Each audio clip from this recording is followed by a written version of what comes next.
अभी परम श्रद्धेय पूज्यास्पद स्वामी जी ने 2-3 बातें कही, उसे ध्यान से सुनो। एक तो जो लोग फास्टिंग नहीं कर सकते हैं वो कैसे स्वस्थ होंगे, इसलिए फास्टिंग करना बहुत जरूरी है। Fasting can save your life. Fasting से आपके जीवन की रक्षा होती है। फास्टिंग डिटॉक्सिफिकेशन का बहुत सुंदर माध्यम है। दूसरा, संग प्रक्षालन, क्लींजिंग लाइक कॉन्च। आप लोग देखो, कुछ रोगियों को हम नहीं कराते हैं, अन्यथा सभी लोग कर सकते हैं। तो संग प्रक्षालन पर विशेष रूप से हमने रिसर्च वर्क किया हुआ है। JLN मेडिकल कॉलेज अजमेर के सर्जरी डिपार्टमेंट के हेड ऑफ डिपार्टमेंट से के द्वारा 83 में, और उसका जो रिजल्ट है वो बहुत अद्भुत है। इसी प्रकार से नाना प्रकार की जो बस्ती देते हैं हम, उन बस्तियों का भी बहुत बड़ा महत्व है। और स्वामी जी ने तो दर्जनों प्रकार के बस्ती का आविष्कार करके स्वामी जी के सानिध्य में आप लोगों को प्रस्तुत किया जा रहा है, ताकि आप ये न किसी प्रकार से जो ना आप स्वस्थ होकर के जाएं। अभी मैं आपको उपवास के विषय में विशेष रूप से मैं बताना चाहूँगा कि ये उपवास सबसे the best, safest and cheapest प्रयोग है किसी भी रोग को दूर करने का।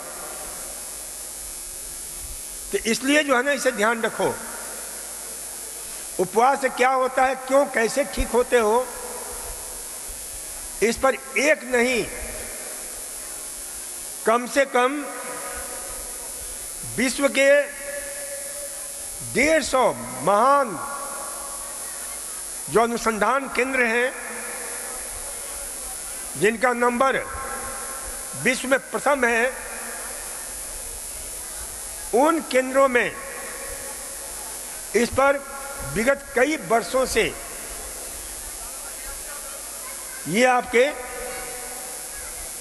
रिसर्च चल रहा है। और उन वैज्ञानिकों ने, जैसे पहला नाम लिया जाता है पूरे विश्व में, medical John Hopkins school of medicine,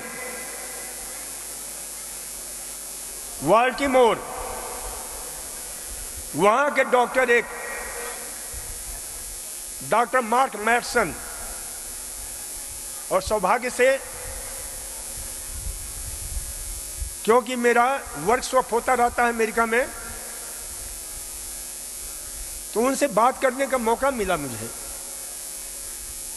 मैं उनको ऋषि तुल्य मानता हूं, और विगत 50 साल से उपवास पर वो रिसर्च कर रहे हैं। और उस रिसर्च का मूल तो उपवास जो है, ये ध्यान रखो, अद्वितीय प्रयोग है। मैं मार्क मैटसन की बात कर रहा था। उन्होंने खोज किया है कि उपवास करने से, संक्षिप्त में बता दूं, कि आपके दिमाग की ताकत बढ़ जाती है। भविष्य में न्यूरोलॉजिकल प्रॉब्लम, जिसको हम बोलते हैं पार्किंसन डिजीज, और ये प्रोग्रेसिव न्यूरोलॉजिकल प्रॉब्लम है,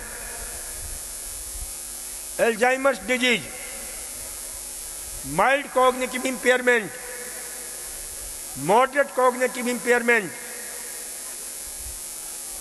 हंटिंगटन कोरिया, ये प्रमुख जो है विश्व का, इसका नाम ही बोलते हैं प्रोग्रेसिव न्यूरोलॉजिकल प्रॉब्लम। यानी दिन पर दिन ये खराब होता चला जाता है हमारा दिमाग। उस वैज्ञानिक ने खोज किया कि यदि हम शुरू से उपवास करते हैं तो दिमाग में ऐसे न्यूरोपेप्टाइड का निर्माण होता है जो इन रोगों से रक्षा करता है। ऐसे न्यूरोकेमिकल्स, न्यूरोट्रांसमीटर्स दिमाग बनाना शुरू कर देता है उपवास के दौरान। तो ये जो है, इतना ही नहीं, आपके और कई ऐसे डॉक्टर, कई ऐसे वैज्ञानिक विगत 40 साल से प्रयोग कर रहे हैं। विस्कॉन्सिन यूनिवर्सिटी, ये माना हुआ संस्थान है, उन वैज्ञानिकों ने खोज किया है, डॉक्टर डेविडसन, तो विंद्रक, तो डॉक्टर डेविड विंद्रक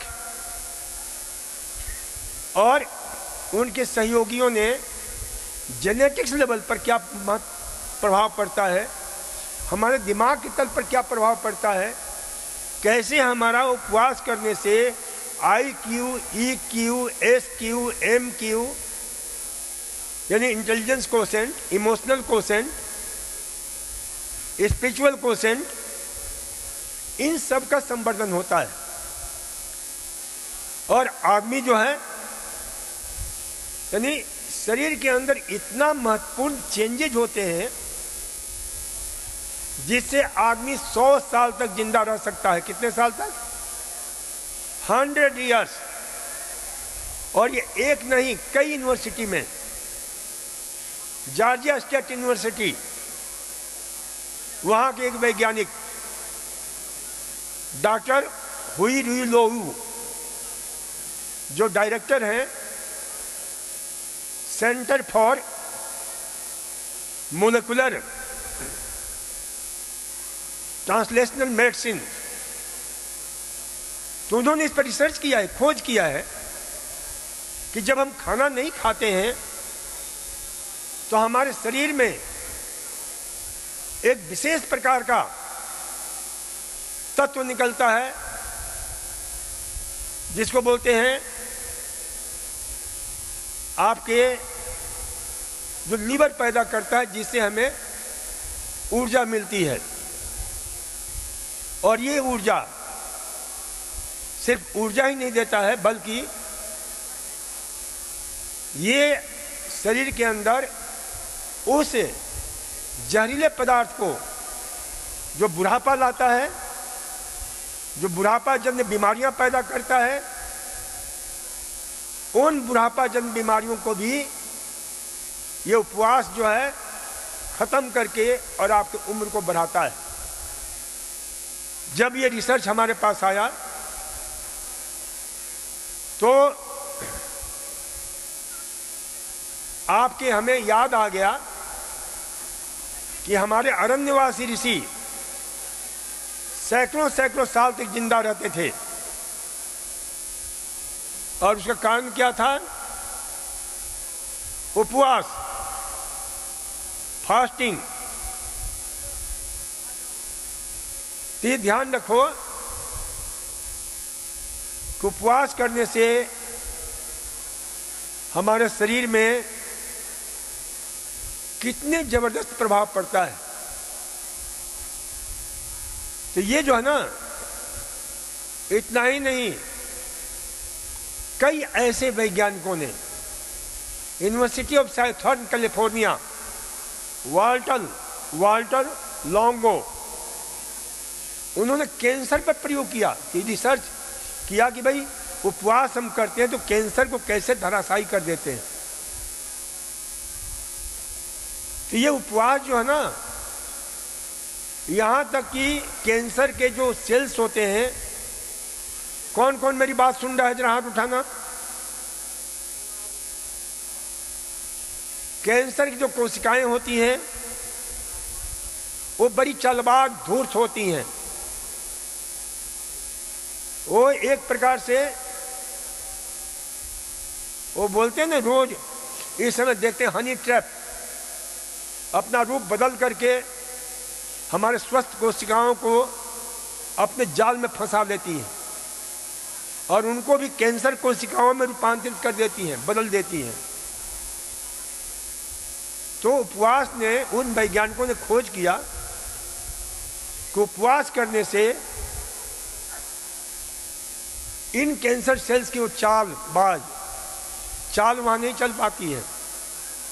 यहां तक इतना ही नहीं, बल्कि ये इतने जबरदस्त खतरनाक होते हैं कैंसर सेल्स। उन वैज्ञानिकों ने देखा कि कैंसर के कारण जो कैंसर जो सेल्स होते हैं वो छिन्न भिन्न हो जाते हैं उपवास के कारण, लेकिन वे कैंसर कोशिकाओं के जो जेनेटिक्स मटेरियल है वो पुनः आपस में रिसेंबल करके ठीक होने का प्रयास करते हैं। लेकिन उपवास कैंसर के उस चाल को समझ जाता है और उसे ऐसे धराशायी कर देता है, नेस्तनाबूद कर देता है कि फिर वो उसकी चाल धरी की धरी रह जाती है। तो कैंसर में भी उपवास बहुत अद्भुत है। उन्होंने कहा कम से कम महीने में 3 दिन 72 घंटे का उपवास यदि आप कर लेते हो, उससे कैंसर सेल्स काफी छोटे होने लग जाते हैं हर महीने में। तो कहने का अर्थ यह है कि ये सामान्य बीमारी में तो उपवास का महत्व है ही, लेकिन जो कॉम्प्लिकेटेड बीमारी है उनमें भी उपवास फास्टिंग बहुत ही कमाल का काम करता है। उपवास समझो, देखो हमने यहां पर एक व्यक्ति को मैक्सिमम उपवास हमने कराया है 50 दिन तक सिर्फ पानी के ऊपर, ओनली ऑन वाटर 50 डेज। और वो मॉरिशस का एक नौजवान था, उसने इतनी सारी बीमारियां थी, बीमारियों का पुंज था वो। उसका कभी कभी इंटरव्यू हमारे आस्था पर उस पर दिखाते हैं। 50 किलो वजन कम, उसने 50 दिन उपवास किया, 32-33 किलो वजन कम किया। और उसके घर वाले तो पहचान ही नहीं पाए। जब वो बोला तब उसके घर वालों ने पहचाना कि ये वही आदमी है। बिल्कुल ट्रांसफॉर्म हो गया था, तन के तल पर, मन के तल पर, चित्त के तल पर। तो fasting can save your life. उपवास को ध्यान रखो कि उपवास कितना अद्भुत है, अद्वितीय है। उपवास का अर्थ क्या होता है? उपवास का अर्थ ही स्वास्थ्य होता है। उप मन नजदीक वास बने होना, यानी अपने नजदीक होना। और स्वास्थ्य का क्या अर्थ होता है? स्व में स्थित होना। स्वास्थ्य में तिष्ठति स्वस्थ इति। तो ये स्वास्थ्य में तिष्ठति स्वस्थ यानी स्व में स्थिर हो जाना स्वस्थ। कौन है स्वस्थ, कौन है उपवासी?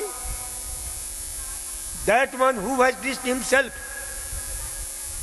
जो अपने अंदर सरक गया, जो अपने अंदर चला गया। तो उपवास, क्योंकि जब आप उपवास करते हैं तो आत्मस्थ होते हैं और उससे हमारा पूरा सिस्टम, हार्ट है, लीवर है, किडनी है, उनका डिटॉक्सिफिकेशन होता है। और ये सब धीरे धीरे एक लय ताल में आने लग जाते हैं। घर पर भी करो तो उपवास कर सकते हो और आराम से कर सकते हो, उसमें कुछ मत करो, थोड़ा रेस्ट करना जरूरी है। फास्टिंग हमारा neurological, psychological, physiological, spiritual, emotional, mental सबको रेस्ट देता है। इसलिए जो ना फास्टिंग का कोई मुकाबला नहीं है, अद्भुत है ये। तो फास्टिंग का प्रयोग जो है ना अवश्य करो, उससे आपको बहुत लाभ मिलेगा। घर पर भी करो। मैं आप लोगों को एक सूत्र देता हूं, कौन कौन मेरा सूत्र सुन रहा है जरा हाथ उठाओ तो मैं बोलूं, नहीं तो नहीं बोलूंगा। अरे स्वास्थ्य का अर्थ ही होता है जो स्वयं करो तब इसका लाभ मिलेगा। यहां जो भी किया जाता है दूसरे करते हैं, घर जाकर के आपको स्वयं करना होगा। ऐसा समझ लोगे, सीख लोगे, क्योंकि उपवास में क्या है, स्वयं को करना होता है। दूसरा कोई उपवास करे और आपको लाभ मिले ऐसा नहीं होता है। आप करोगे तो आपको लाभ मिलेगा। अब यहां कई लोग ऐसे आए हैं जो चाहते हैं कि भाई यहां के लोग कर दें मेरे बदले स्वास्थ्य, ये उपवास, और उसका लाभ मैं उठा लूं। और ऐसे लोग सोए हुए मूर्छित लोग हैं, बेहोश लोग हैं। अब उनको कुछ भी कहो वो तो मूर्छा में उनको सुनाई देता है नहीं। चलो तो 2-3 बातें और समझ लो कि उपवास हमने मैक्सिमम लोगों को 50 दिन तक कराया है। और सुनो, उपवास हम जहां भी कराए हैं वहां हमने उनके ब्लड टेस्ट करवाया, यूरिन टेस्ट करवाया। और आपको जानकर क्या आश्चर्य होगा कि उपवास करने से जिन लोगों की कैल्शियम की कमी थी वो कैल्शियम बढ़ने लग गया, आयरन की कमी थी, खून की कमी थी, हीमोग्लोबिन बढ़ने लग जाता है। यानी शरीर के अंदर कमाल का प्रभाव पड़ता है। हम कुछ भी नहीं खा रहे हैं फिर भी कैल्शियम बढ़ रहा है, कुछ भी नहीं खा रहे हैं फिर भी हमारा हीमोग्लोबिन बढ़ रहा है। अब ये प्रश्न मैंने बहुत जानने की कोशिश की कि भाई ऐसा कैसे हो सकता है। आप कैल्शियम न तो आहार ले रहे हो न गोली खा रहे हो, फिर भी कैल्शियम बढ़ रहा है। ये कमाल कहां से हो रहा है। मुझे कई समाधान, मेरे बहुत अच्छे अच्छे मित्र हैं जो मेडिकल कॉलेज का प्रोफेसर रहे, प्रिंसिपल रहे, वैज्ञानिक रहे, उनसे हमने चर्चाएं की, लेकिन हमें समाधान नहीं मिला। फिर मेरे को एक विश्व का महानतम डॉक्टर एम सेल्टन, जिनका सैन फ्रांसिस्को में एक बहुत बड़ा सैनिटोरियम है, वहां भी जाने का मुझे मौका मिला। तो उनकी पुस्तक है, उससे मेरे को जो ना, वो तो मर गए, आज 10-12-13 साल हो गए उनको मरे हुए, 99 साल के होकर मरे। और उनकी संस्था में, उनके सैनिटोरियम में, सुन लो ध्यान से, किसी को कोई इलाज नहीं दिया जाता था, सिर्फ फास्टिंग, उपवास करा करके रोगों को ठीक करते थे। उन्होंने उपवास और फूड कॉम्बिनेशन, तो डॉक्टर हर्बर्ट एम सेल्टन, तो उनकी पुस्तक है, उनकी पुस्तक का नाम है जो मैं बार बार दोहराता हूं, fasting can save your life. Hindi में भी है, उपवास से जीवन रक्षा, मिल जाएगा ऑनलाइन। तो ये ध्यान रखा करो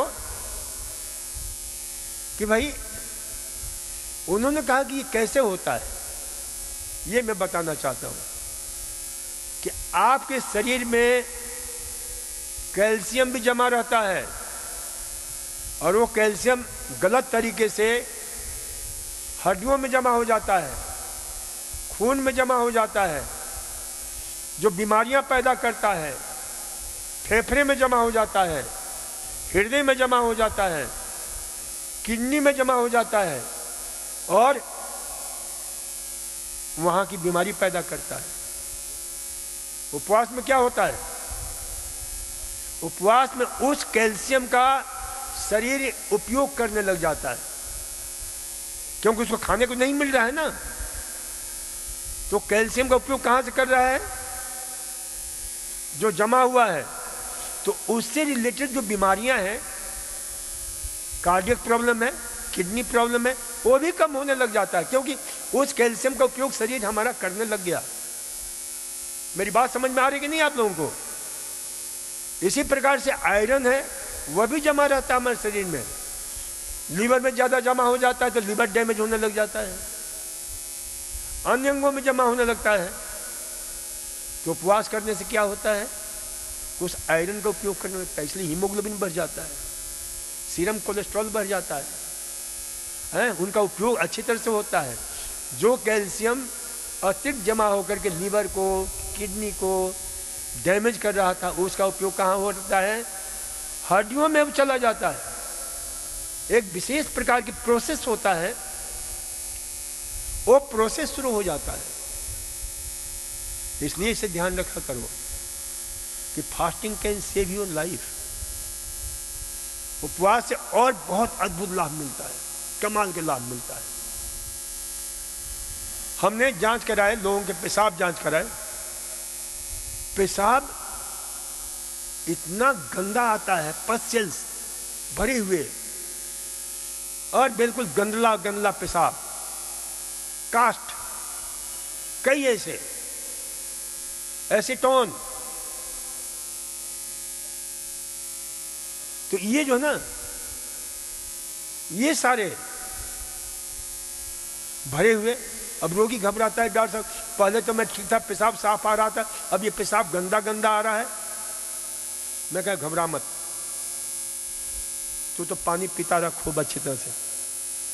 2-4 दिन में, 5 दिन में, 6 दिन में वो पेशाब अपने आप बिल्कुल निर्मल हो जाता है, पवित्र हो जाता है, साफ होने लग जाता है। तो ये कैसे होता है? शरीर की जो गंदगी है, वो गंदगी कौन निकालता है? गंदगी निकालने वाले अंग हैं किडनी, लीवर, इंटेस्टाइन, ये सब। अब वो जाम हम कर देते हैं, उनकी क्षमता कमजोर हो जाती है। तो इसलिए इसे ध्यान रखो कि इतना ही नहीं, और बहुत सारी घटनाएं घटित होती हैं।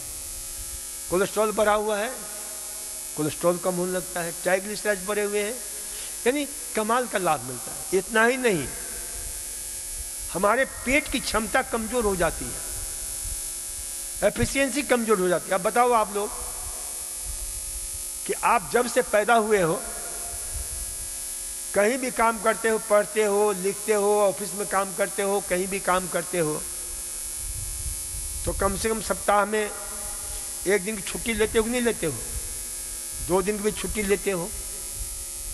तो हे भले आदमी हो, जो जीवन का आधार है हमारे, वो हमारा पेट, इसको कभी छुट्टी देने की नहीं सोचते हो? इसको हम छुट्टी दे दें कम से कम। इसकी छुट्टी क्यों देते हैं? छुट्टी क्यों लेते हैं? इसलिए लेते हैं कि हमारे शरीर की, हमारे दिमाग की एफिशिएंसी बढ़ जाती है, उसकी क्षमता बढ़ जाती है, कार्य करने की क्षमता बढ़ जाती है।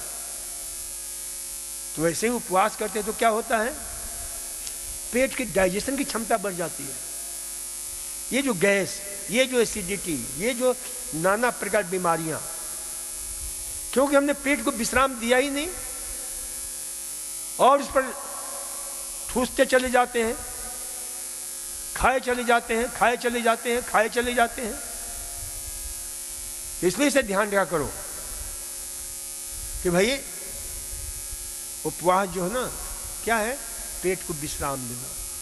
विश्राम देने से क्या होता है कि आपकी स्किल बढ़ जाती है। जैसे आपकी स्किल बढ़ती है ना, दिमाग की थकान, शरीर की थकान, वैसे ही पेट की स्किल बढ़ जाती है। जो भी खाओगे वो अच्छी तरह से पचेगा, डाइजेस्ट होगा। जो भी खाओगे वो शरीर में का हिस्सा बनेगा। इसलिए हमारे पुरखों ने कितना सुंदर जो है ना, धर्म की चाशनी में उपवास को डुबो करके दिया। यानी पुरखों की ये सबसे बड़ी, इसलिए एक इक्वेशन है मेरा, एक समीकरण है, धर्म प्लस विज्ञान इक्वल टू जीवन का विकास। धर्म माइनस विज्ञान इक्वल टू अंधश्रद्धा। विज्ञान माइनस धर्म इक्वल टू विनाश। ये जीवन में हमेशा याद रखना। धर्म और विज्ञान को जोड़ दो। धर्म और विज्ञान जुड़ता है ना, जीवन का विकास होता है। इसलिए धर्म और विज्ञान को जोड़ो। चलो कल हम इसी संदर्भ में और थोड़ी चर्चा करेंगे। आज इतना ही। धन्यवाद। नमस्कार। ओम।